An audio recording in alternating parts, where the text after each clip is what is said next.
Hello everyone, welcome back to Math Jamboree. We have another digital SAT math question from the topic of exponents. Which of the following is equals to c to the power of 5 over 2 for all values of c? In the choice A we have root square root of c to the power of 5. In choice B we have c to the power of 10. In choice C we have 5th degree root of c squared. And in choice D, we have c to the power of 5 over 4.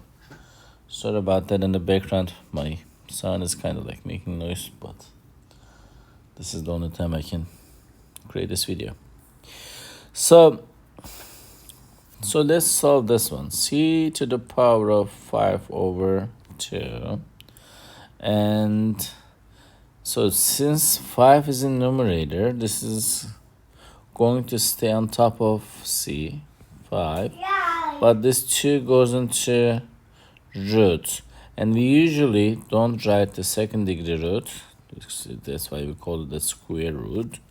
And when you look at it, the choice A will be the answer for this specific question. And I want to talk about the other choices. This is already given in the exponent format.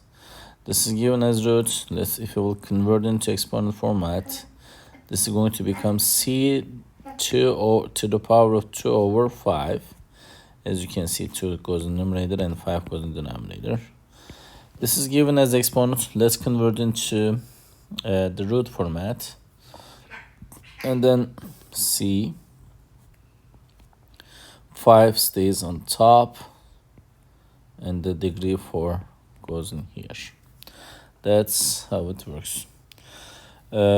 I want to talk about the importance of the playlist section in our YouTube channel. I strongly suggest you to check on the playlists. If you want to practice more about the exponents, for instance, you will have a lot of digital SAT math similar questions in our playlist section, so that you can watch the videos, you can pause them, solve it, and check for your answers afterwards. I hope you found this video helpful. If you did, please give it a thumbs up. If you have questions or comments, please leave it below there. Thank you. See you next time.